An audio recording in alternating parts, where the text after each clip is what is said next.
So, welcome everyone to our workshop on the use of AI and technology in NA translations. If you haven't named yourself, please name yourself, as you can see on the slide, with your name, your area, region. If you don't have an area or region, the community you come from, and your service position. If you don't have a service position, you can just write volunteer. We welcome all of you. Let me just introduce the presenters and ask them to say hi to everyone. I've already introduced myself. Dee, you want to start?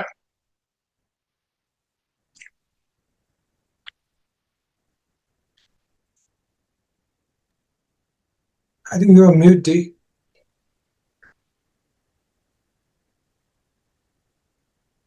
She's mute. She's co-host. She can unmute. Oh, here we go. Sorry, I didn't realize I was muted.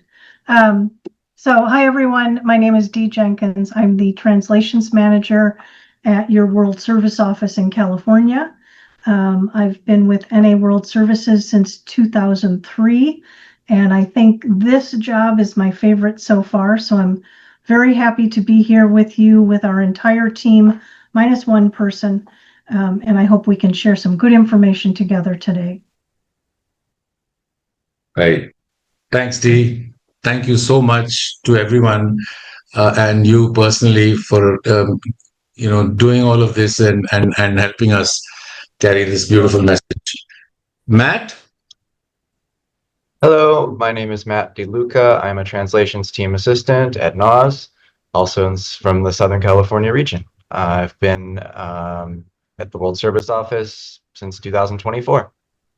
It's very nice to be here. Hey, Matt. Thank you. Sasha? Hi everyone, my name is Sasha Petrenko and I'm an addict. I'm working as a translation team assistant at NOS since 2023 and I like my job. I like to be involved in translation. And we are here to assist you guys. Thank you. Thank you so much, Sasha, and thank you for helping us carry this off. And our wonderful friend, our companion, comrade, soulmate, Sumit. Losing now. Hi, everybody. My name is Sumit Dagi, and I am translation team assistant at NA World Services. And I've been working at NOS since October 2022. It's been almost 3 years now. And as many of you know, I'm originally from Nepal. And I used to be in various kind of services when I was in my home country, including translation. And I mainly take care of Asia Pacific languages. And I love this job and I'm enjoying working with you all. And I'm really looking forward to having a good time tonight or today. Thank you. Dhanyavad, Sumit. I can't even begin to tell you how lovely it is to have you at NOS and to have you with us every step of the way. Thank you so much for everything that you do. All right, Basil from Riyadh. He is presenting at a workshop for the first time. Welcome, man. You want to say hi? Hello, everyone. My name is Basil, and I'm a recovered addict from Riyadh. It's nice to be here, and thanks, you all. I'm just a volunteer. Thanks a lot. Thank you, Basil, and wonderful to have you present with us today. Thank you. Thank you for saying yes. All right, so that's the introductions out of the way. Just want to briefly talk about why we are doing this. Like I said, the Asia Pacific Forum has an FD work group, and the translations is part of that FD work group. In our translations meeting, we asked the work group on what they wanted as a topic for the next workshop. I don't know if you remember, we did one last year on translations, and that was about the basics of translations. And the work group members suggested that we do a workshop on the use of artificial intelligence and other technologies and how they can be used in our translations work.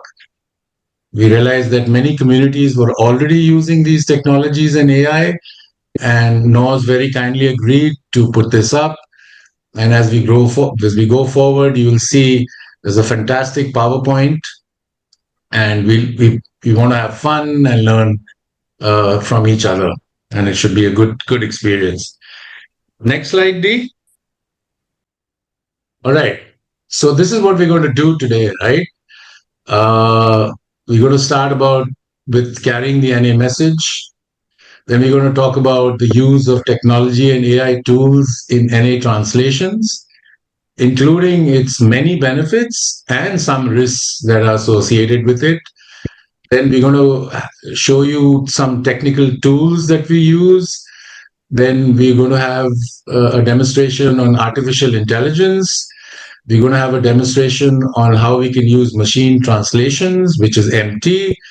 And then we're going to have a demonstration on computer-aided translations, which is CAT. Then we're going to talk about NA copyright and how that fits in with AI use. What are the things we need to think about as far as the fellowship's property intellectual trust is concerned? There will be demonstrations from each of our presenters on these three tools. And last but not the least, we'll have an extended question answer session. And I want to specify that you might have questions during the presentation. Keep them to yourself. But if you're really, you can't keep it to yourself, message us, and we'll keep those questions in line for the Q&A session, which should be for about half an hour. So that's all we have for you today. Let's hope it's fun. Let's hope it's enjoyable. I'm going to hand it over to Dee. Thank you very much. Thank you, Amitabh. It's so great to see all of you. I recognize a lot of names and faces, and those I don't recognize, I'm happy to meet for the first time. So we start with a vision for NA service, which is what drives and inspires all of the work we do at World Services, and I believe in your service all throughout the world. We kind of focus in translations on the first bullet point, that every addict in the world has a chance to experience our message in their own culture and language and culture, and find the opportunity for a new way of life. So that really drives everything that we do, and we're so honored to be able to be a part of being able to help to see that vision. And then I also want to just mention that third bullet point is really important, that NA service bodies worldwide work together in a spirit of unity and cooperation to support the groups and carry the message. And this is such a perfect example of that. Everyone coming together all through the zone. And I know we have some folks from the European delegates meeting today with us too. And we're just happy to be able to share all of this information together. And the other thing we're very happy about is to point out that the NA message is now carried in 105 languages. This map is one that we update periodically. It's available on our website if you are interested in it. And we just reached 105 languages in published NA literature, or soon to be published NA literature. The three newest languages are Azerbaijani, Kazakh, and Romanian. Their IP number 1 and glossaries were all just recently approved by the World Board. And we're also, Sumit is working with a few different communities, but the newest languages that we've been working with are I2K out of Fiji, Ware, Visayan, and Devevi. And I'm sure that those languages are familiar to many of you. IP number 1 is now available in 61 languages once those new 3 are published. Artificial intelligence is really evolving, and it's evolving fast. Some of you have been around for a while, and you will remember the days when the message from NA's translations was, do not use machine translations.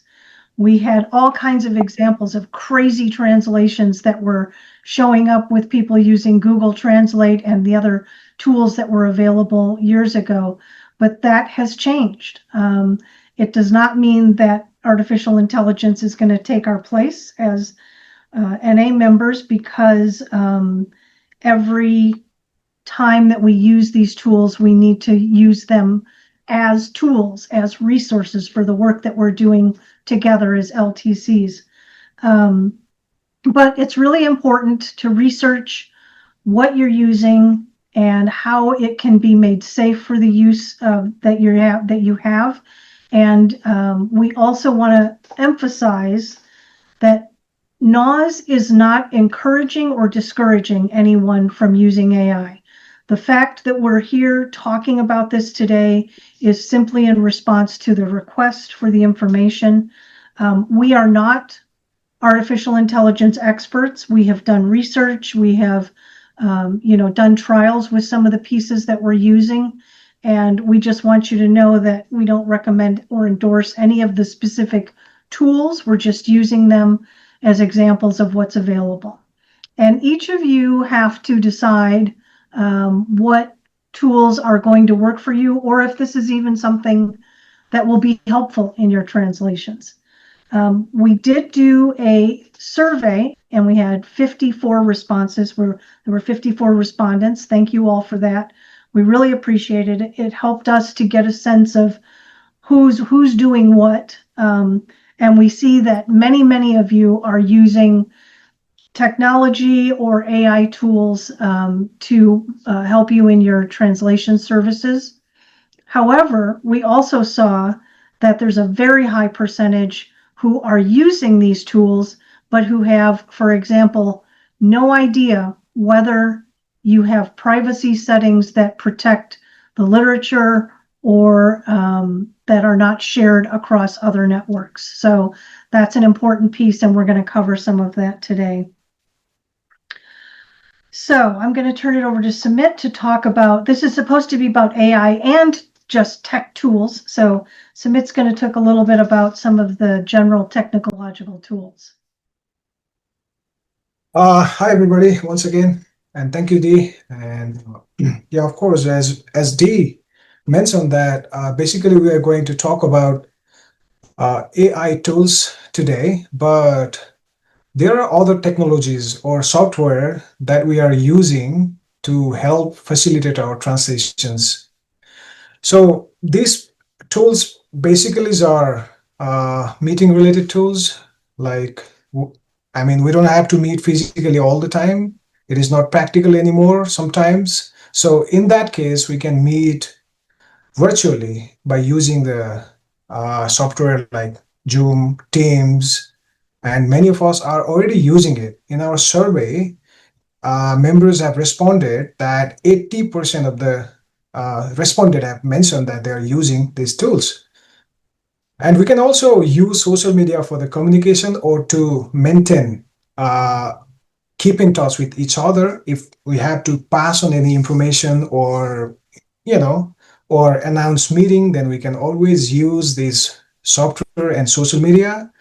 And other than that, we have to share a document from time to time with each other. It may be a draft, it may be an English literature or glossary. It could be any kind of documents, and we can use these tools to share our documents like Google Docs, Dropbox, Microsoft OneDrive, etc. Similarly, we can also use some technologies to manage our translation projects. The tools like Slack, Microsoft Teams, Zoom Workplace help us to manage our projects. We can track record of our translations and where they are. So there are many other tools you can explore by yourself, but definitely these technologies will help us to manage our translation services. Next slide, D. All right, so there are so many AI tools out there, but basically, depending on their nature, there are basically three categories of AI tools. The first one is AI assistants and artificial assistants, and they are also called LLM or large language models. And the tools like ChatGPT, Grow, DeepSeek, this fall into this category. Similarly, another kind is machine translation, and Another kind, the last one, is a computer-aided translation, or in short form, we call them CAD. And we are going to talk about these tools in detail in upcoming slides. So next slide is about AI assistant or artificial intelligence assistant. And their examples are, as I've already mentioned, ChatGPT, DeepSeek, Copilot, Gemini, and there are many others. And of course, artificial assistants are softwares, and they are powered by AI, and they can translate any given English or any other language text into any other language in a fast way more faster than human being. And that is the main advantage we have with AI assistant, and we are just trying to harness that advantage on our behalf in our translation. So it has opened a huge opportunity for us to expedite or increase our productivity in terms of translation. So apart from translation, we have each other use cases as well. For example, brainstorming. We can brainstorm or have a detailed information or knowledge or idea about some sentence or some paragraphs or some phrase. We can also use it for the summarizing or rephrasing or rewriting our translation in a different way to maintain the tone and flow of our translation. Similarly, it can help us to compare our translation with the translation we have and what other way of translation it could be. So these are its basic use cases, and you can use your creativity to find other ways to use these tools in your translation. I think that's all I had to share with you. Over to Matt now. Thank you very much. Okay, another type of a tool is known as machine translation, or MT. MT, defined for our purposes, is the use of a computer to translate text from one language to another. Modern MT tools are increasingly able to include the contextual nuances of the target language, but exceptions can often be found, as you'll see during our demonstrations. Some of the use cases for MT would be to help you get an immediate rough understanding of new material and to grasp its overall scope. It can help you spot unusual or awkwardly translated terms that need to be further discussed or adjusted. You can translate non-critical content such as emails, proofreader or staff comments, and also material like event flyers or locally developed service content. It can help you with alternative phrasing. You could quickly look up words like it's kind of a smart dictionary, or to help you spark more creative inspiration if you get stuck with a translation. Also, by utilizing reverse translation, you can perform checks for consistency by running translated text back through MT and see if any terms might have been mistranslated. A few of the known tools are listed here, and some of them will be shown during the demonstrations. On to the next slide.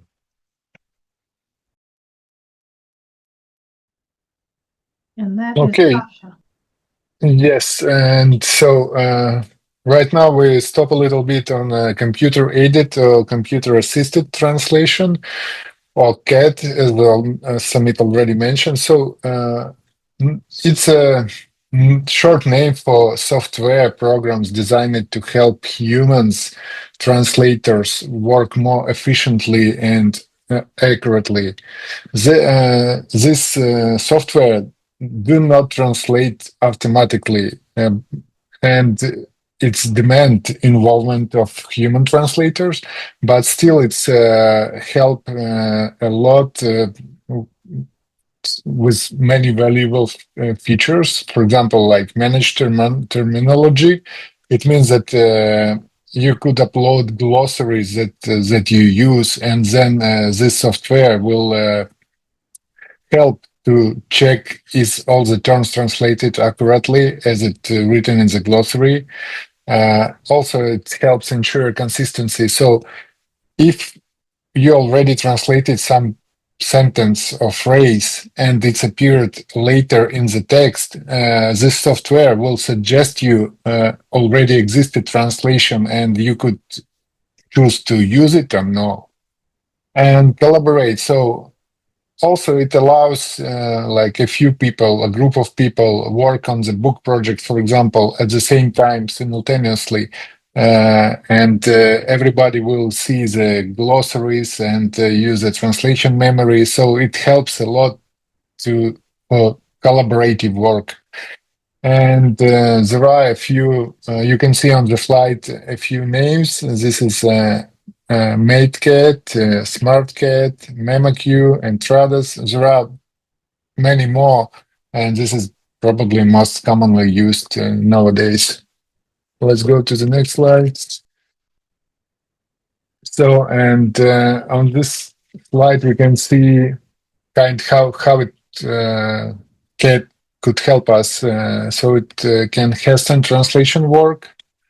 Free versions could be really effective, and also most of AI tools learn from your work as well as the CAT tools. So, and of course, LTC can choose which tool they will work best for them. And so, as Dee already mentioned, NOS does not encourage or discourage to use any of AI tools that we are talking today about. We do not recommend or endorse any tools and not directing to use each of them. So it's up to you to choose, to try, to experiment, and choose what best fits for you. And again, before you will start to use any of these tools, you need to understand the proper use of any software, which risk, limitations, copyright protections, and so on. And I'm giving back the word to Matt. Okay. Along with the benefits, there are risks inherent with using AI tools. These tools may mistranslate the deep spiritual meaning of the NA message. AI may create poor quality translations that are overly simplified or overly complicated. AI translated language or context may inadvertently come across as culturally inappropriate or offensive. And there can be copyright violation risks, which we will cover in more detail. A way to work within these limitations is to remember things like the fact that human beings, especially experienced recovering addicts, need to review AI-generated drafts to ensure our literature's tone, intent, and message are appropriately translated before finalizing or submitting a draft to NA.S. You must consistently check your drafts against your recovery glossary and previous translations in order to ensure accuracy, and that there are actions we should all take to protect copyrighted literature while using these tools for translations, which Dee will speak more about now. I'm going to tell you a little bit about a very complicated document that I'm going to just simplify. Many of you are already familiar with the Fellowship Intellectual Property Trust. We refer to it affectionately as the FIPT, F-I-P-T. This is a legal document that the Fellowship approved through its representatives at the World Service Conference that directs NA World Services to hold and protect copyright to the Fellowship's intellectual property on behalf of the overall NA Fellowship. So copyright you see in the middle there, copyright you can tell by the letter C in a circle and the words copyright included in the literature. Usually in our literature you see that on what's called the copyright panel. And then also this intellectual property is our literature, it's our key tags, our logos and our symbols. And the logos and symbols are registered trademarks. So that's where you see the R. Anytime that you see the service symbol, the NA logo, the stylized NA in a circle, or the group logo, which is the one with the bright primary colors and the stylized NA in the middle. The Fellowship Intellectual Property Trust ensures that the Narcotics Anonymous Fellowship owns and controls our intellectual property. This protects it from outsiders using or modifying our material, or even from using our name, our trademarks, our literature for their profit. Sometimes you'll see treatment centers that say that they're a Narcotics Anonymous treatment center, or they use the NA logo, or they say that they put the basic text in a different cover and say that it's their book. We don't want this to happen, because we want the NA message to be clear and to convey the message the same way around the world, wherever it's used. The reason that copyright matters, as I just mentioned, is that we don't want other people or other organizations or institutions modifying what we have. We want to ensure the message integrity, and we want to prevent people or organizations from stealing our logo and symbols or our actual literature. The other thing is that copyright helps support, NA's financial and service efforts by having the material available for sale from a centralized place with authorized distribution centers. We ensure that NAS is the one that is collecting those monies that can then help to fund the service efforts that we practice all around the world. So it's not just, we want the money. It's because we want to make sure that the NA language and symbols are maintained as ours. I believe, if you might know, that the AA Big Book, for example, is no longer copyrighted because their fellowship did not protect their big book the way that we endeavor to protect ours. So, important stuff. And of course, the spiritual part of all this is that when we honor the copyrighted material and the fact that something is copyrighted, we are honoring our group conscience, because it's the Fellowship of Narcotics Anonymous that has reviewed and approved all of the NA literature. And just a reminder from the basic text in the More Will Be Revealed chapter, we are each other's eyes and ears, and our fellow addicts help us by showing what we cannot see. So that just means that if we see something that we know is not appropriate use of our language, of our literature, or our symbols, we want to be able to be sure to call that out and help educate people about the copyright. So now this is going back to submit, and we are soon going to be rolling into some hands-on demonstrations. Right, Dee, thank you very much. And hi, everyone, once again. Am I audible? Boy, I'm being so conscious about it. Anyways, beautiful. Anyways, as we all know that there are so many tools out there, and many of you have heard the names of, and there are so many tools which are still not familiar to me or to many of us, So it is very important to find out the right tool to include in our translation service. So the one thing that we have to be careful while selecting which tool we are going to use for our translation is its privacy setting. So we have to make sure, or we recommend to be sure, that the tool we are going to choose allow us to turn off the sharing of our data and information by the software or any of its user.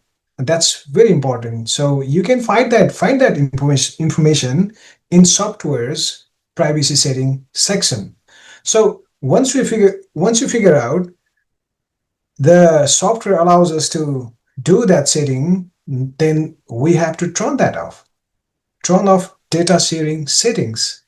And another thing that we suggest is to use only a few sections of our literature to translate, or few paragraphs at a time, not the entire file or the entire document or text.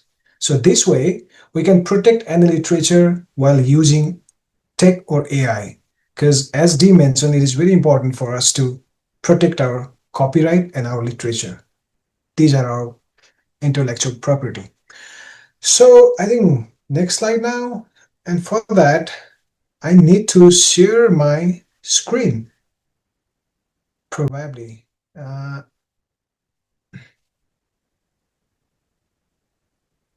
Is my screen visible? Well, it's a black screen right now. Yes, we can see your screen. Here you go. Here you go. All right.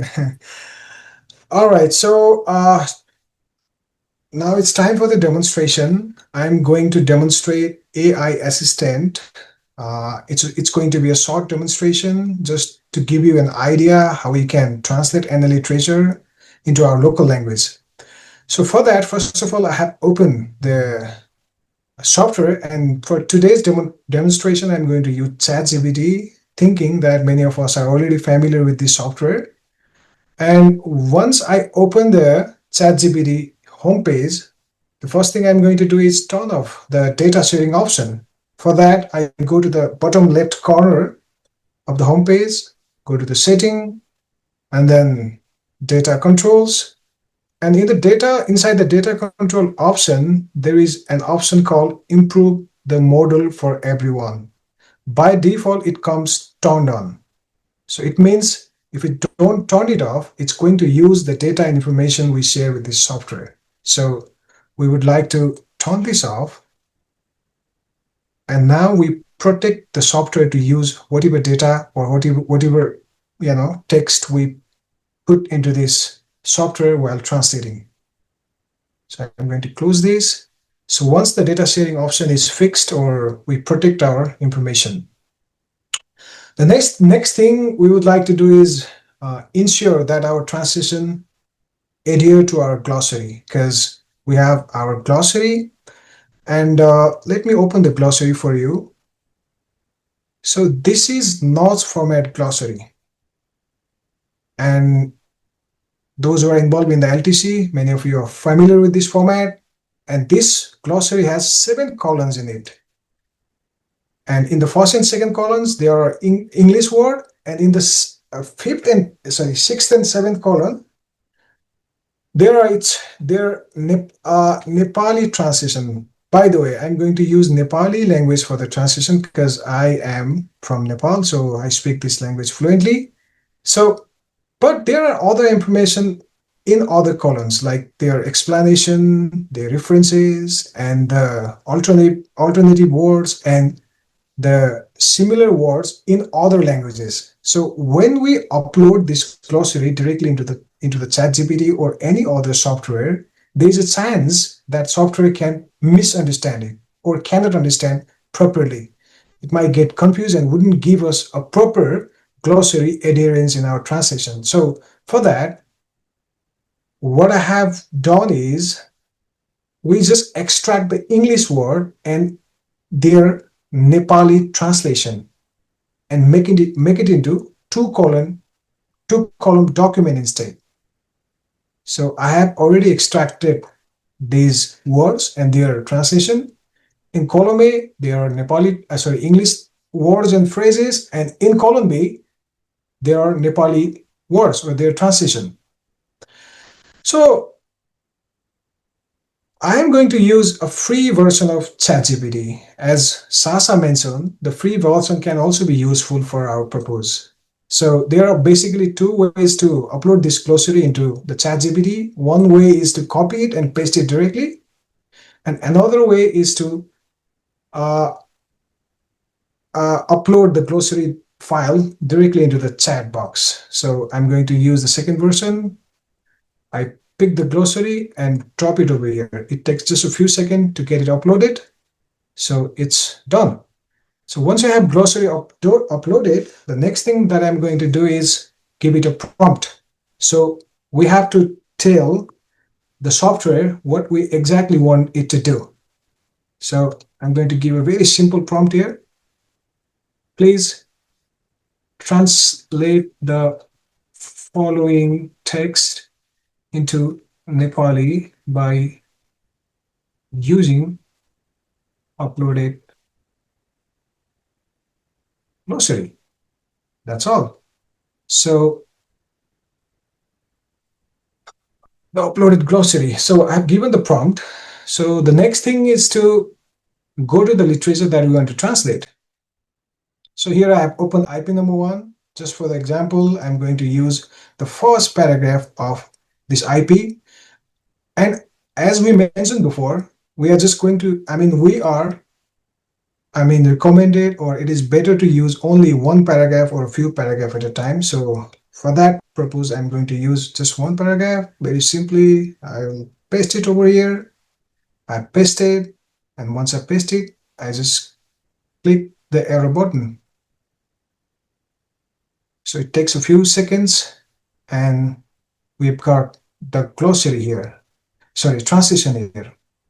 So once we have translation, I'm going to copy it and going to paste it in a Word file that I've already created. You can also paste it into any file format you like. You can paste it into Google Doc or any other file. So we have the translation of one paragraph, and we can go on translating rest of the paragraph. And once we have complete draft of any piece of literature, the next thing we normally do is review. So in the review, we first look at the quality. How is the quality of translation? That means if it has followed all the glossary terms or not, it has followed the meaning or not, its completeness, its punctuation, and so on. So let me walk you through a quick glossary review for this translation. I'm going to open these two files side by side. It may be smaller for you to see. I'm going to give you just an idea. So for the word addict, number 1, the Nepali word is duration in the glossary. And in IP number 1, which is an addict chapter, the addict word is appear in its subtitle. So here is duration. Let me highlight it. And if I compare it with the glossary term, it has followed, it has matched. And the second word is drugs. For the drugs, the Nepali word is nasa. And this word is appeared in the second line of this paragraph. I know because I've already read it. So, but it has used a different term here.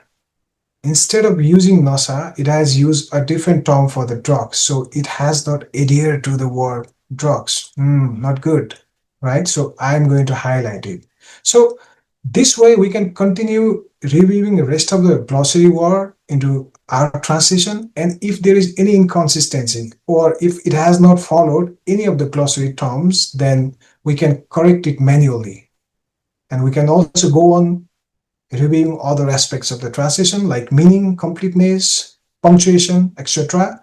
And once we ensure that the translation is okay from every aspect, then we will submit it to the NOS for the proofreading and rest of the approval process. So here we can see that we cannot depend totally on the AI only. We also always have to make sure that it has adhered all the glossary terms and it has taken care of other aspects of its quality. So this is it. This is the very brief and very basic demonstration of using AI assistant in our translation. And lastly, I would like to add a few notes, and that is there are other software which are similar, and the translation process is quite similar in those softwares as well. And each tools have their own weaknesses and own strengths. So you can think about experiment with all these tools and see which tool fits good for your need, for your language, for your available resources. So you can decide based on that. Definitely you have some question. If you have any question, you can note it down and we will answer them at the end of the workshop during the question and answer session. Thank you very much. Now I'm going to hand it over to Matt. Thanks. Thank you. Okay. Thanks. I'm going to give a quick demonstration of 3 machine translation tools to show you just a few examples of how they might be used by LTCs. As we go through the examples, keep in mind the use cases we described earlier that are listed again here. We are going to use IP number 27 for the parents or guardians of young people in NA as the source, and the recent Indonesian translation of IP27 as the target. We are only going to translate one sentence because most free tools, to our knowledge, do not guarantee that your inputs will not be used to train their models. So think about this sentence that appears near the beginning of the English pamphlet. Many groups hand out key tags to celebrate milestones of recovery. There are a number of idiomatic phrases in this sentence. Key tags, in particular, is a very NA kind of word. An LTC translating key tags out of English might need help choosing how to translate a term like this. So running the sentence through machine translation can help to get them on the right path. Let us copy and paste this sentence into Google Translate.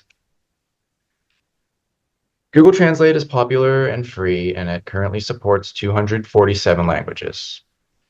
MT interfaces such as these are typically just copy and paste, and as such, they have a pretty shallow learning curve. So I will just paste that there. You can let Google Translate try to auto-detect your source language, or you can select it from the drop-down box. Then you select your target language from the drop-down box on the right. Also, watch out for line breaks because sometimes that affects your output.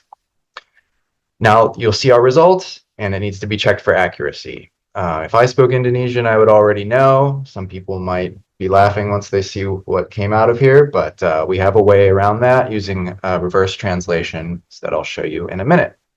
But for now, let us paste this output into our sample draft, and then we will do more things with it in Microsoft Word. So jumping over to Word, here we can look at Microsoft's integrated translator and also compare it to the actual translation that was used by the LTC. So imagine that this paragraph is part of your draft in progress. For now, I am going to paste our Google Translate output below the actual sentence that was chosen. I'll just separate it out here so it's easier to compare. You can clearly see that these two sentences are not identical. But to run Microsoft Translator, right-click anywhere on the screen and select Translate to open the translator window. Again, auto-detect is an option, but just be careful in case you need to manually choose your source and your target. So I think it knows that I'm going to, well, let's see what happens. I'm going to select the Google output. And we have Indonesian detected, and it's going into English. But when you look at the reverse translation that came out, you can see that Google was way off. In fact, an interesting thing that happened was Google's output of this sentence changed just today in the hours before this translation or this demonstration. So kind of had to change the approach here. The LTC's choice of words in this translation was clearly better. Because this is not our English source here. All right, it's nowhere close. The same thing goes for the translation of milestones of recovery at the end of the sentence. By using Microsoft Translator, we can see that Google suggested more of a literal translation for recovery milestones, but the LTC chose a term that more literally means clean date or clean time. This highlights the ongoing need for human review of every machine translation and the fact that our members know best. Finally, I want to show you one more website called DeepL, as it's an example of a MT solution that has various paid options in addition to their free version. The free version is about as functional as Google's and Microsoft's, but it only supports 34 languages at this time. In this example, I am logged in using a paid account. So I'm going to copy our sentence as I did before, and I'm going to paste it into DeepL Translate. Again, making sure that the correct languages are chosen, detecting English and the output selected as Indonesian. So you can see in this result that DeepL didn't really prefer to translate the word key tags at all. Its first suggestion is to keep the English. If you click this result, it does give many alternatives that can be manually selected, including the term, the phrase that the LTC did choose. But let me show you another option. DeepL has varying glossary support. depending on the tier. So let's add our chosen translation for key tags as a glossary entry and let Depot make the correction for us. So I will click on Manage Glossaries, and then I will enter the source, key tags, and the target text will come from our draft right here. Paste that in, and I will hit the blue check mark, and it automatically applies this glossary and changes that term and highlights it to use what we'd like to see for key tags. So you can toggle that back and forth. Note that at the end of this sentence, there is yet a third suggestion for how to translate milestones of recovery, further illustrating the constant need for human review in case alternatives are preferred. DeepHel has other features, but most of them are replicated or outperformed by CAT tools and AI assistants, such as the ability to utilize translation memory. But I wanted to show you this as an example in case an LTC with supported language pair would like to try it out. So with that, I will pass it over to Sasha, who will give a demonstration of CAT tools. Hi again, guys. So, let's talk a little bit about Smartcat. This is one of available online cloud-based translation platform, and which combines translation memory, glossary, machine, and translation and AI assistance. It allows, as I already mentioned previous time, it allows multiple users working simultaneously. Also, it's secure all the input, all the information that you put into the platform, so it's only available for you, and AI suggests improvements based only on your work, not using this information for studying the large language machines. So, and I will show you. It is a free-based platform, but if you need to translate big projects like book projects, and you want that you have it would be pre-translated. So sometimes you need to pay for memory translation. But again, you could use it for free. You could try, and it's completely free. So, and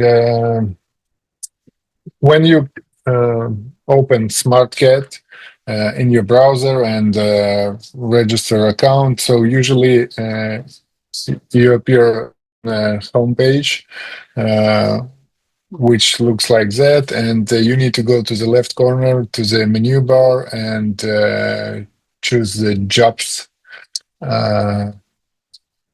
And when you open the jobs, here you can see all your projects. Every project, for example, if it will be Lemon Clean or Step 7, so you could add multiple files into every project. And as you can see, status, for example, completed, in progress, or as you can see, I just create a new project for IP number 1, and it says pre-translated. So it means that the file was already machine translated, and right now when we go to the project, we will see already inserted translation, but still, what is the difference between the machine translation and AI assistant translation like ChatGPT or any other tool? CAT tools demands involvement of a human, and you need to confirm every segment that it translated correctly. And on the bottom, you could see, for example, if you click preview, what is good, so it will show you how will file look exactly when you finish translation, and it will keep formatting, paragraph indentation, and all the stuff exactly in the same way as it was in the source file. Also, it helps maintain the glossary. I will go back to the different project to show it. So it was step 7 translation from the step working guide, and as you can see, if it's appeared a glossary term, the software highlighted it, and on the right side of the screen you could see exact translation of the term. So right now when I'm working on the file, on the translation, I need to check. So it helps me. It helps me to pay attention to the glossary terms and show me what is the possible translation of the glossary term. Also, you can see sign AI. It means that this is AI translation that's suggested by the software, and I can choose to use this translation, or I can choose, for example, you can see 102%. This means that I already translate sentence before, and it gives me exact match of my previous translation for this sentence. So right now, when I have this option, I can choose between machine translation, sorry, not machine, translation memory that I already did, translation, and AI suggested translation. So what is convenient? So you could stop at any moment, and when you go back, you will return to the same line. The text divided to the segments, so it helps be more precise. And again, it could benefit that you translate every sentence, but also it could be minus because you can't see the whole paragraphs, and then you should use this preview resource to read the text completely and adjust your translation in the necessary segment. So this is basically what it looks like. Again, you could upload the glossary with your terms or preferred translation. It's not limited to the NOS glossary. You could, during your translation of different project, you could add new words to the glossary, and you could use, for example, if you translated, I don't know, Just for Today or different IPs or some part of the books, you could use this old projects as your translation memory for this new project, and so this much it helps you to be consistent throughout different chapters or books or projects, and have the same language and translate the same words or the same sentences in the same way.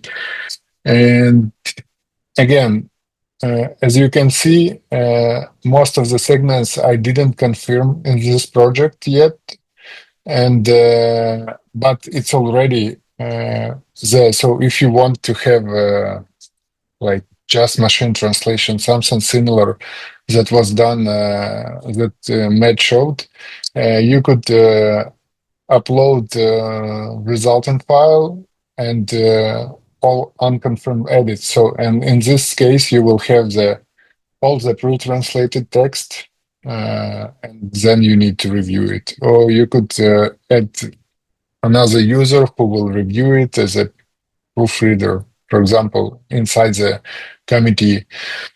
So again, it helps also have quality check, which will show segments that need to pay attention. You could leave comments for other users when you're working with this software, and probably that's it. I know it's hard to fit everything in like a couple minutes. So if you will have questions or you will be interested, we will answer it later. So that's it. Thank you. Thank you, Sasha. And we're going to go now over to Basil, who is going to, gosh, I wish I had set this up better before the meeting, but here we are. We're going to go over to Basil to hear some of his personal experience in using some of the AI tools.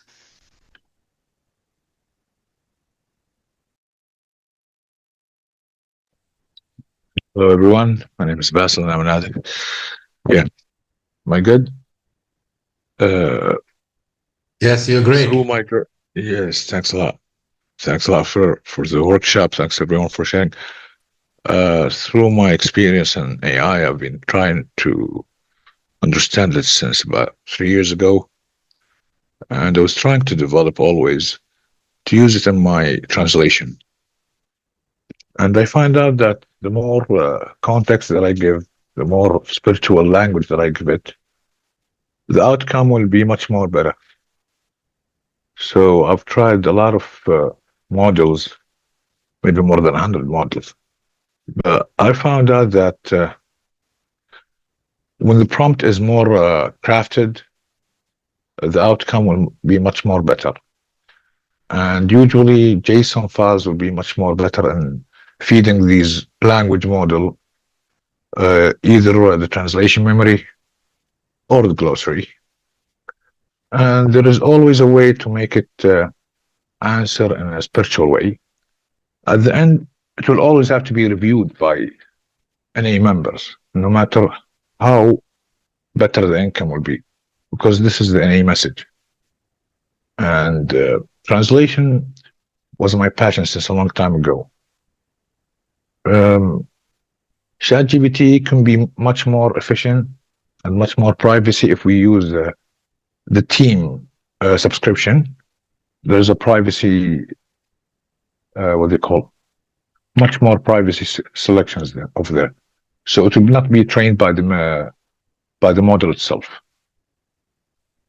And just a second. That has been a while. What is doing? And I find that translation a spiritual thing. It's not like if I give it to the machine. I've been trying all of CAT tools, translation tools, and most of them have good outcome. But for my language, the Arabic language, we can say the same thing in more than 100 ways, and it's all right. So it was hard to find a way to reach a point to make me satisfied with the outcome. But after 3 years using ChatGPT, I think that I'm kind of satisfied with the outcome at the moment, especially that, what do they call, the prompts have been developed much more better than it used to be. There's a lot of models, and each one of them is good for another language. Shouldn't be the same language always. And I think that this is my share, and thanks a lot for having me.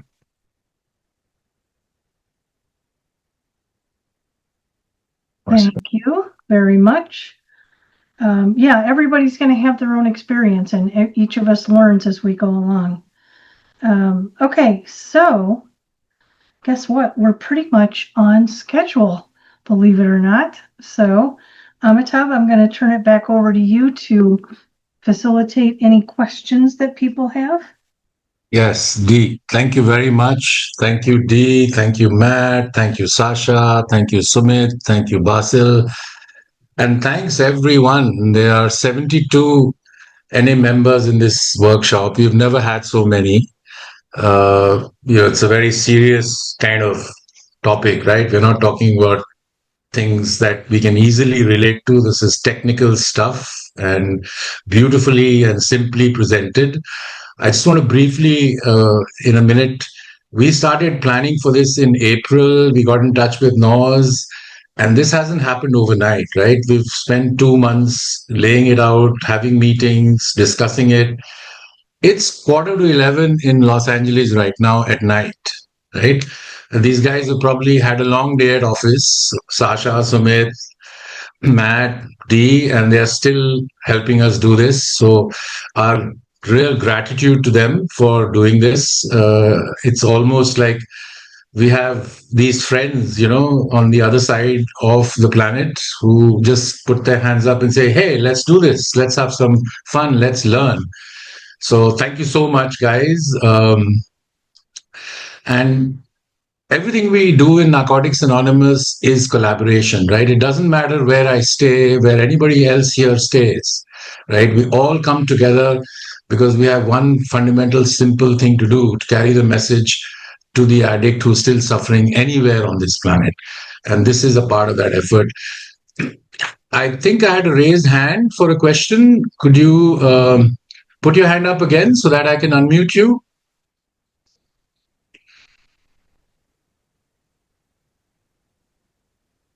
Yes, online Nepali meeting. Okay. Hi, my name is Please go Sujan. ahead. Yes. You guys hear me? My Yes. mic is I don't connect or It's okay. great. It's great. Please go ahead. Introduce yourself, brother. Yeah. Thank you, Amida, for just want to share also that I don't have any questions. Thank you. Just want to say thank you also. I don't know it's for the questions or I can just share my some experience as well, or only for the question session now. Well, I mean, if you have a question, ask away. You want to say something, say it, man. I mean, we'd love to hear it. The question is for me that first of all, I learned lots of things today. I was in another meeting. Just I don't want to lose this opportunity to join. And I see that we have different AI tools as we see, and the most I like that because I'm working also some of our translations in our community, and we are also using the it's special officially not we are not recommended to use, but I also checking from the couple of when this AI comes, couple of I'm just putting myself there, how this goes. So for me, in my best experience is ChatGPT, and it's paid versions, and I have a separate account for that, because the ChatGPT you can make different accounts, and I just attaching and giving the prompt to just giving the grocery because we had made a grocery already, not only the IP number one, but what we did, we took whole lots of the basic text main point, main words, and that's we make the actual sheets, and we attach there, and I every time when I translate, I command to use these words specials and again rechecking the human checks, and then we make that file for the local translations distributing for the checking the different from areas. So that's the best results I see from the ChatGPT. That's my experience, and yeah, still I remember when I involved in the translations, we are using the Google Translation, and I see the sometime as an addict, sometimes we feel lazy. Oh, it looks like it's okay, but later on when we see that's completely Google Translation doesn't work so well that time. But we are grateful we have this AI, and but still we are, as we're saying, we don't have to involve in completely. We don't have to give 100% to AI. We definitely always we have to give ourselves Yes. there to recheck it twice and 3 times. That's what I Yes. got. Thank you. Thank you so much, brother. Thank you so much. Thank you. We have a couple of questions. Ken from Luzon area, Philippines. Go ahead, Ken. Let me send you the unmute prompt. Go ahead, please. Okay, thank you so much for hi guys. I'd like to thank everyone. Summit, so nice to meet you guys. Day, Summit, so nice to finally meet you guys here. But what I wanted to share is I wanted to share that I'm just really glad that um, my team in the Luzon area is doing the right thing. I totally agree with what Summit has shared earlier about just separating the English word and the translated word into two columns and putting it in the AI format that we were using. That was exactly what we were doing. So it was really refreshing that we were to find out that we were doing the right thing. We haven't really completed that much yet because something that I also would like to share that I heard also earlier is how important human touch is when it comes to these translation. We all know how important we have to be loyal to the fidelity of the NA message, the fidelity of the language that we're translating it to, especially with when it comes to literature, and most importantly, how we're able to deliver the message to the addict that needs the translation. So what we're gonna be doing in a few weeks from now is we already have the glossary. um, we I've already managed to put those two columns with because it's gonna be so hard for AI to translate. If you attach like a whole document, it's gonna get confused. So Summit was actually on point right there in separating the translation. So what we did is, aside from the approved glossary that we had, we added more words and suggested translation from English to Tagalog, which is the language that we're going to translate it to, and Yes. um, and we're gonna have what we call a an LTC strategic work group, wherein former LTC members, other old timers, and people that were involved, less than 10, including me, we're just gonna run through all the words one by one, everything that was translated, and debate, talk about it. And all of that, and agree, maybe have a group conscience, make sure that and we were hoping to I think I'll have to reply to Summit's email wherein we were inviting them to the best time for them to maybe give a message to the group. So we I just wanted to say that our team, LTC Luzon, the Philippines, we are very grateful for you guys. Definitely, this is not just for us, but for everyone who's gonna need it. Copyright definitely is very important. Something that we really have to really guard it. We had some issues in our country regarding copyright that we had. We were having some super big issues, but I believe it got resolved already. But yeah, I'm looking forward to be able to contribute everything, best practices, and maybe meet you guys one of these days wherever you guys are. Thank you so much. Thanks so much, Ken, and thanks so much for coming. Really appreciate it. Thank you. Thank you. Right, we have Prabhas from Delhi. Prabhas been using ChatGPT in Delhi for a while. Prabhas, sent you the unmute prompt. Please go ahead, brother. Yeah, sure. Thank you so much, guys, for the workshop. It was quite interesting, because I have been using ChatGPT for some time. So I I know a few things that as far as the improvement in tone and the emotional impact and the translations of idioms more naturally and polishing the version, let's say the machine, just about, yeah. So polishing that the Google Translate, let's say, version or those versions, that happens very well in Chat GPT. But as Sumit was demonstrating, so in these past, I think 1.5, 2 years, I have already tried putting the glossary in it. I also, what I did was, so we are retranslating the JFT. So if you know that in most of the pages in the JFT, after the first line, there's a reference from the basic text. So even after continuously giving prompts that so this is the Hindi basic text, if, or this is the IP one, or and this is the glossary. So I have made three levels of those things. That first you check the glossary. I mean, first you check the IP one. then you check the glossary, then you check the basic text. But this is something that I have noticed is that the chat GPT, as far as the memory in the language nuance and emotional impact is concerned, that is something that works out. But as far as the glossary is concerned and picking those exact things up, 8 out of 10 times it won't work. So an interesting thing that came to me in this meeting was using these cat tools, the Smartcat one.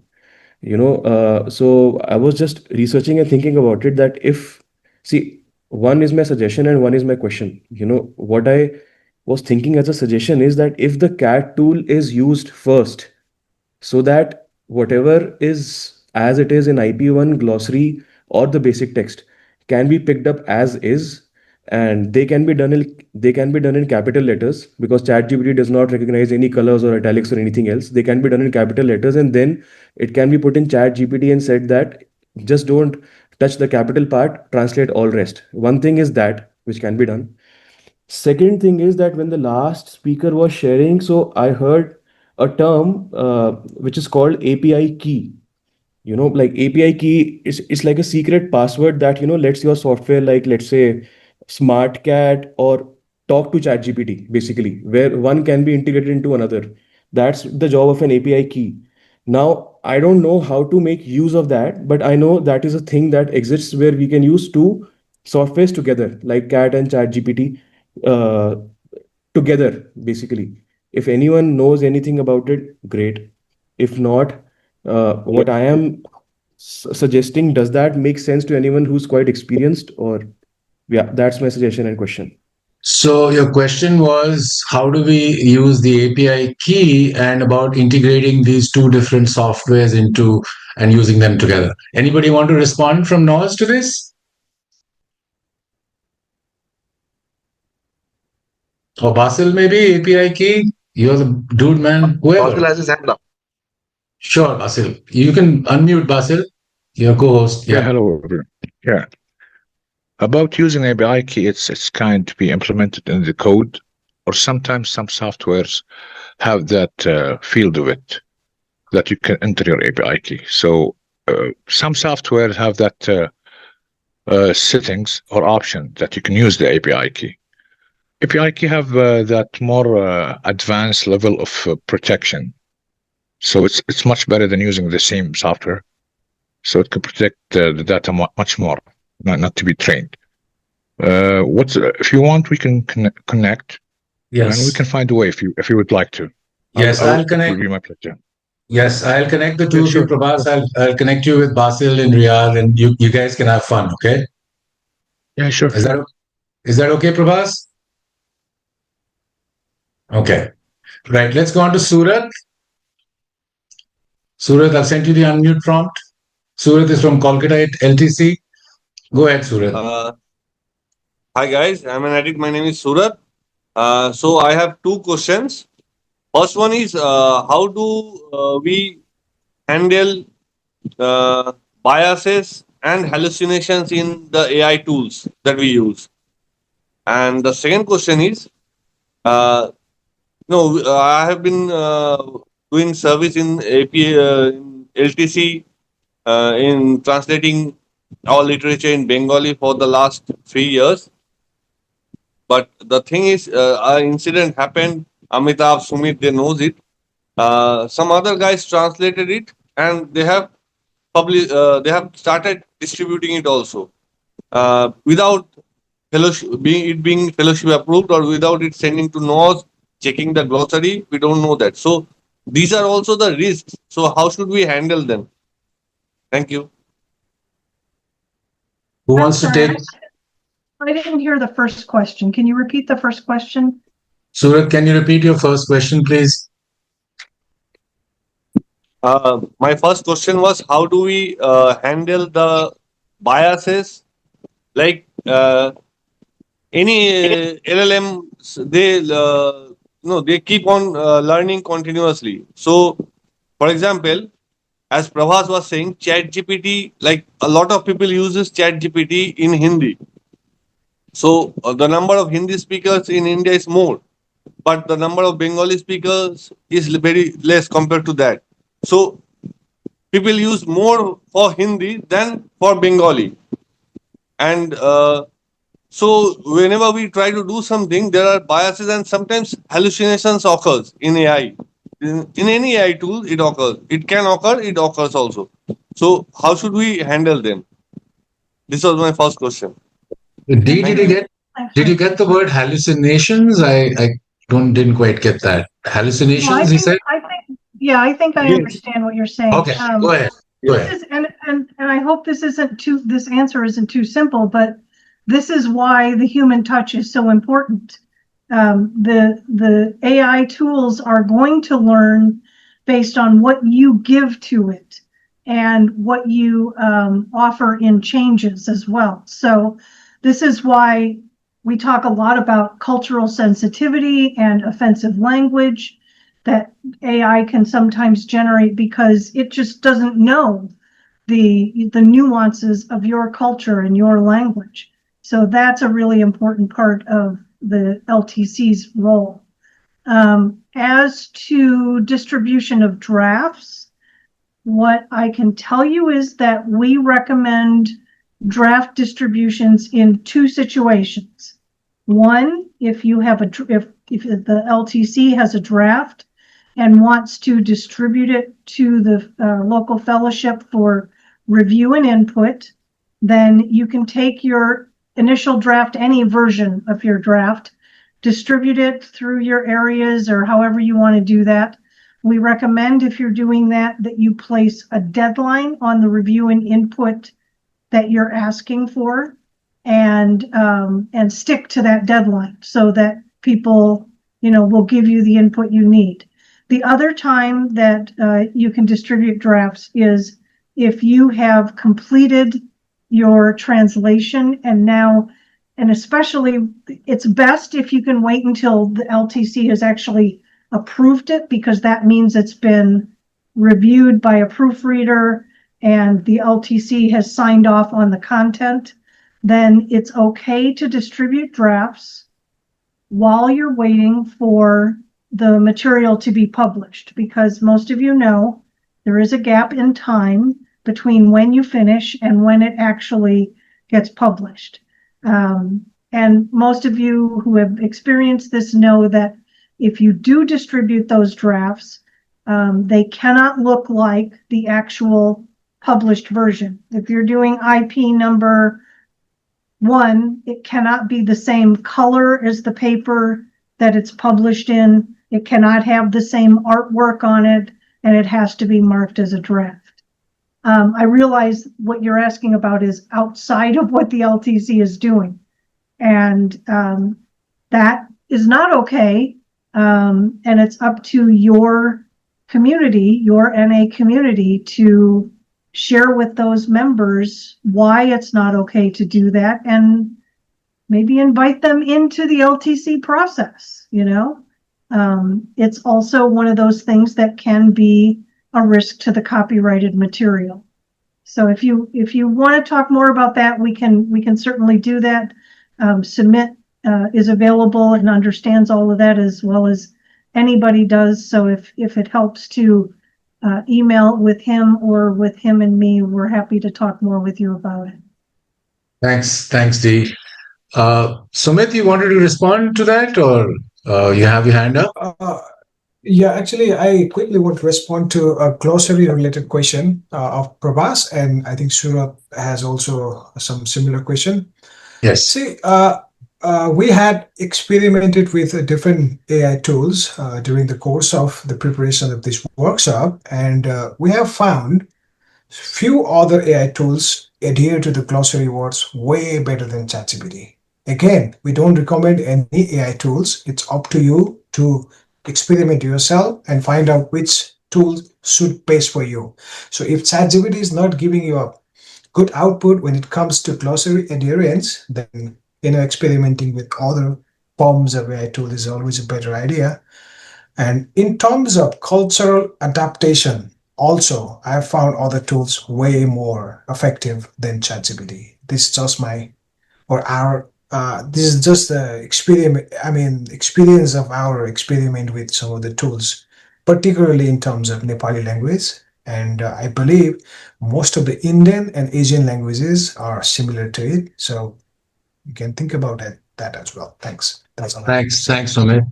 All right, we're running out of time. It's almost 11 p.m. At night in Los Angeles, so we're going to have to wind up soon. I noticed there are 6 hands, so please keep your questions really short because we are short of time. Vardhan from Sosana, please go ahead. I've sent you the unmute prompt.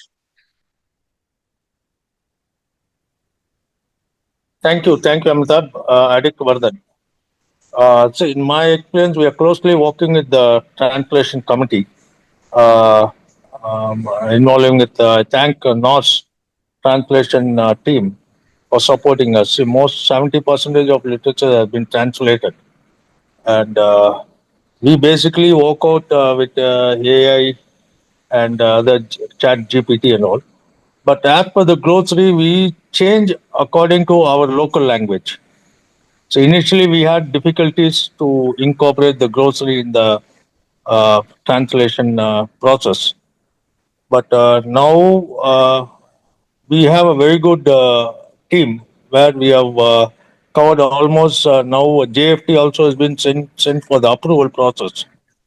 And most of the Tamil translation, as Tamil literature, English literature translated to Tamil has been done in a systematic way. Basically, we circulate the literature placed not for sale, and we get feedback from various people, various members, various community, wherever correction is there. And after correcting it, again we are sending it to NOTS for the approval, and the printing is being done. In this, only one thing where we are lacking is basically that delay in getting approved. Because what happens, like in local, our language is totally, we accept the language, but sometimes NOTS has a translation committee where they are finding it difficult to approve that process. So that area, how you are going to work out? Yes, thank you, Vardhan. Anybody from NOS want to reply to that about delay in approvals of translation projects? I think they're going to leave it to me unless Sumit's about to unmute. Yeah. Yes, of course. He's just pointed towards you, T. Take the questions. Well, I will just remind you, things are much better than they were 4 years ago, when the whole team was lost in furloughs and layoffs because of the pandemic. So we always appreciate your patience. We also still have a very small production team, so it takes time when things get to us to finally be finalized. Keep in mind, please, that I don't have exact numbers here today for you, but we as a team are working usually on somewhere in the neighborhood of 150 to 200 projects every day. Now, obviously, every day we're not working on 150 at a time, but we are spread rather thin. And just like when you have sponsees, a whole group of sponsees, not everybody's working the steps all at once. And then when they do all start working the steps, it takes you a lot more time to schedule time with those folks and be able to do the step work with them. So we are in a similar situation. We have a great team right now, and we're really grateful for how much work we're able to get done. But we are still fewer people than we were before the pandemic, and we've had a lot of extra projects going on right now too that we're helping with or that we are taking on ourselves. We're working on reinstituting our database that used to be a key part of the work, and it's been sitting idle for a while, and that is taking up some of our time. You may be aware that our IT team is in the process of converting every IP and booklet and group reading card online to an HTML format, which makes it easier for you to be able to scroll while you're reading. We're doing that with every single language, and the translations team is spearheading the proofreading of all that material. So just a couple examples, not excuses. We appreciate you and how hard you all work. And we want you to know that when things take time, it's just because we just simply can't, we just don't have the time always to do things as quickly as we want. Thanks. Thanks, T. Thank you. Thank you. All right. For the rest who are going to ask the questions, we are at the end of our workshop time. So if you want to share experience, maybe we can hang on. I see Essam has already got his guitar out. So maybe we can sing a song after the meeting.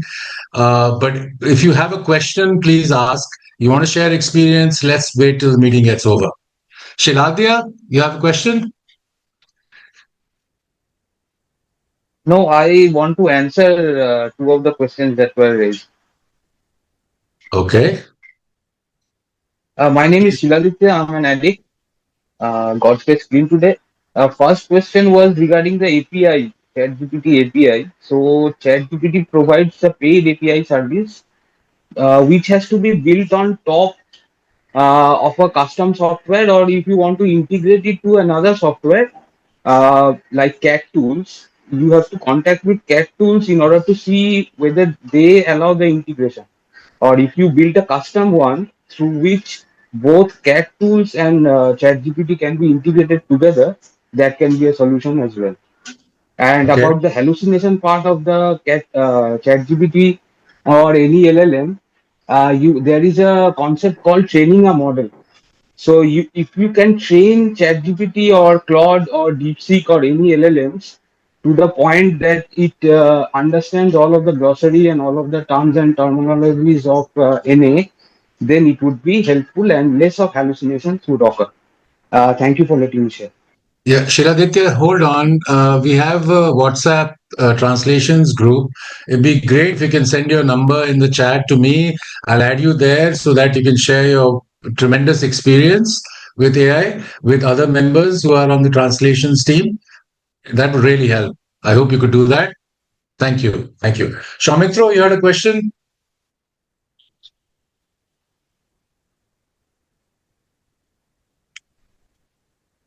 I sent you the unmute prompt. Shaumitro? Yes, please go ahead.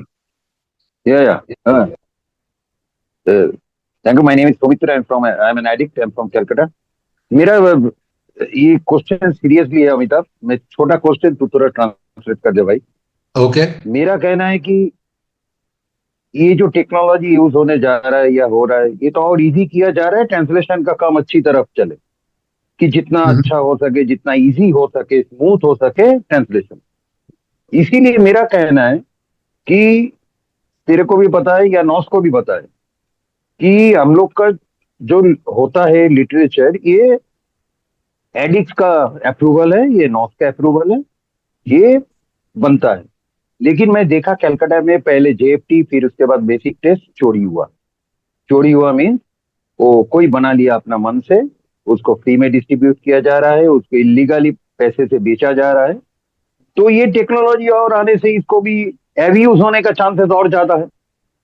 मेरा कहना सीधा है कि as a NA member individually मैं legal step ले सकता हूं कि नहीं, जो कर रहा है अगर वो प्रूफ मेरे पास है तो, या नॉज एपीए के पास कोई लीगल एडवाइजर है कि नहीं कि वो लोग ले सकता है या नहीं.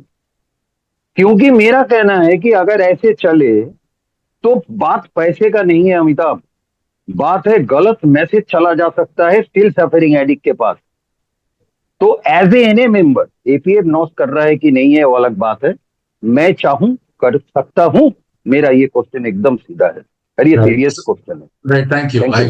I got it. Yeah. So Shaumitro, I mean, although the question doesn't have anything to do with AI, but what he's saying is there is a lot of illicit literature that is going around.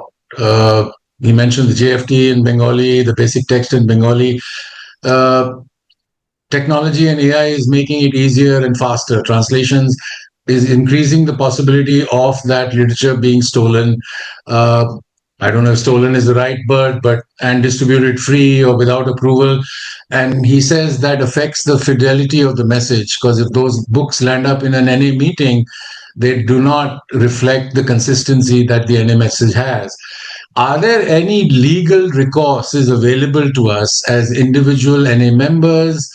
He asked about the APF. The APF does not have a legal advisor, Shaumitro, or does NOS have a legal team that can take action when such instances occur?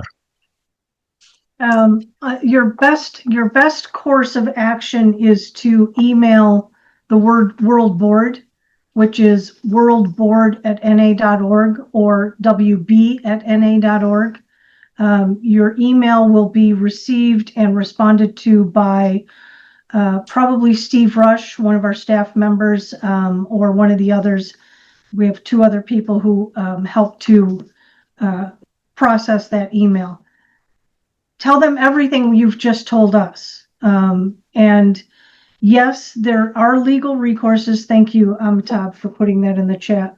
But it's best to start with an email to the board, and they can offer you some guidance on what you can do initially before even that happens. So thank you. Thank you, Dee. Shaumitro, I hope, yes, Steve. Shaumitro, I hope that answered your question. I put the email in the chat and the name of the person you'll be sending it to. Steve from UK FD Chair, go ahead. Hi guys, Alex, Steve, and I'm actually the UK NA Fellowship Development Chair. This isn't necessarily, I kind of wanted to wait to the end because it's not necessarily about translation. We're an English-speaking region. I am aware that what the material you've covered today is going to be incredibly useful for members of the EDM. But I just really wanted to comment, say thank you for this workshop. It's been really incredibly useful. You've answered a lot of our questions. We'd actually emailed NORS back in the spring because we've started to use AI as a service tool. We're developing something, and what the information you've shared with us today has been really informative, and I want to thank you for that. And I look forward to sharing the recording and the PowerPoint that you provided. I'm aware there's another member of the EDM here today. I look forward to sharing what you've discussed and the information you put forward today with those guys. So just thank you very much. Awesome. You're welcome. Thank you, Steve. Yeah. Oh, you're muted. No, I've sent him an unmute prompt. It's very early, and I've been up since 5 o'clock this morning. So to do this, thank you to you and the rest who are up so very early there. We really appreciate it. And yeah, Amitabh has already said once they have a chance to process it, the audio of this workshop will be uploaded to a YouTube channel, and you know that Amitabh communicates back and forth with your WhatsApp group too. Yes. Just I'm going to restate that we have a video editing software that we use to anonymize this recording, which basically means the faces will be removed. There will be audio and the PowerPoint. It'll be put on YouTube. And the great thing about YouTube is you can switch on subtitles. And even if you can't understand English, it can give you the gist of what is being said. It can basically tell you it's not great, but it's better than not having anything. It will take time though. This is a long process. It's going to be a 2-hour recording. So hold your horses, but within 2 weeks, we should have it out on YouTube, at NOS, at APF, at EDM, and enjoy. Last question, Raman, please go ahead. I'm going to ask you to unmute. Thank you, Amitabh. Thank you, Amitabh, and thank you all of you in the translations team. It was wonderful to attend this workshop. It's very interesting. I mean, I don't have a question. I'm just saying that many people here in this meeting today. At one point there was, I think, 77. Most people probably don't know that in India region we have 14 active areas, and each area has its own language. So you just go to we are going to flourish most probably with AI, because traditional translations of having a work group and then translating it orally and then taking to a professional translator perhaps, and all of this was a very tedious and long drawn process. and especially in three or four areas in India, the local language is what needs to be translated, and a place like Bangalore is in a very unique position because hardly anyone of the local speaking language people are members in this fellowship. So it's going to be a great boost for us to use AI, and this was a wonderful workshop. And Thank you, God Raman. bless all of you. Yes, Thank you. you for your Thank you. service. Thank you. Thank you. Thank you. And as we've stated consistently, these are simply tools. The translation process remains the same. We review everything we do. Reese, you had a question, then you put your hand down. It's been answered, I'm supposing, or do you want to say something before we wind off? Yes, I have a question. Just a moment, please.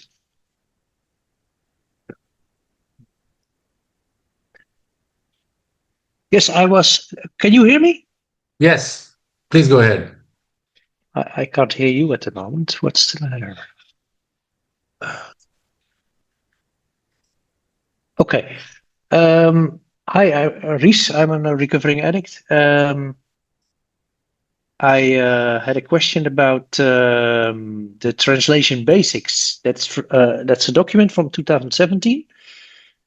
I recently joined the LTC in the Netherlands, and we were not aware that that document existed. So, gonna go back to the basics to read that. These modern technologies, does that affect these basics, or will the basics just be the basics and in line with the concepts? Thanks, Reese, for your question. Someone want to quickly answer that? Yeah, we are working on updating Translation Basics, which is one of those other projects. We do intend to include some information about AI in the revision, but keep in mind that this technology changes very fast. So what we include will be very general. Sure. Thank you. Thank you. Thank you so much. Thanks, Reese. That's all we have. It's 11:15. It's going to be midnight soon. We don't want the NOS guys to get into Saturday. Let's keep them here till it's only Friday. Dee, you want to share the last slide, and then we can just say bye and send a lot of hearts and emojis and everything? I actually just put all of the information from the last slide into the chat.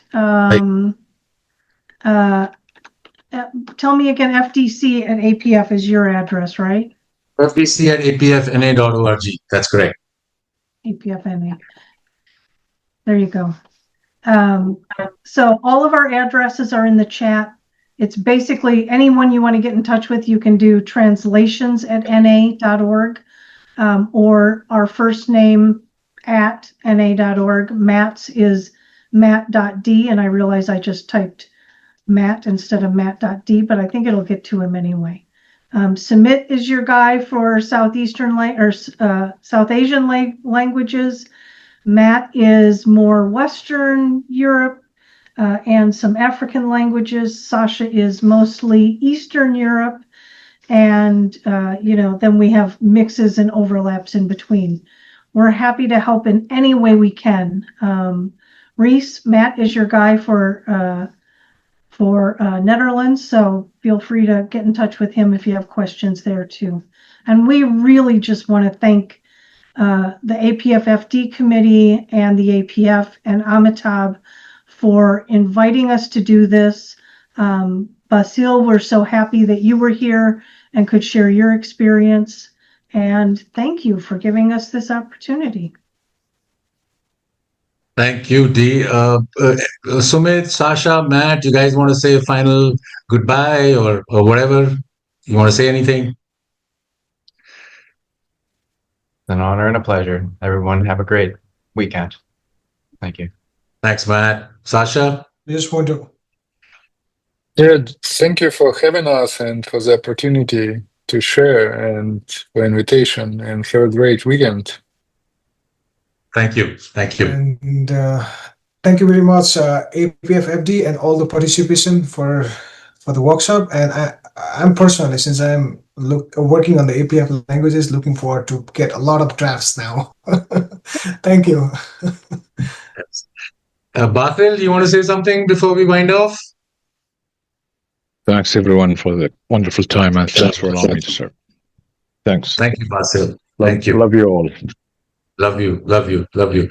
Okay, let's get someone to start off on the Serenity Prayer. Maybe Michelle, if you're here, you want to lead us off with the Serenity Prayer from Australian Region PR?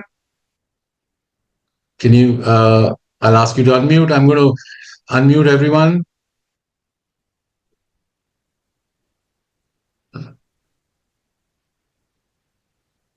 Michelle, are you there? Okay, maybe, I don't know. Simon, you want to lead us off with the Serenity Prayer? Well, thank you. That would be a privilege. Michelle apologizes. She has had to leave early today. No problem. And we're just so grateful on behalf of everyone here in Australia for this forum. So I'll lead us off. Thank you. We gather together to remember the addicts that have gone before us, to those that are still out there struggling, and the ones that are in the rooms with us today. And we reflect to a God of our understanding, or high power of our own understanding. God, grant me serenity, we cannot change, everything I can, the wisdom Thank you, everyone.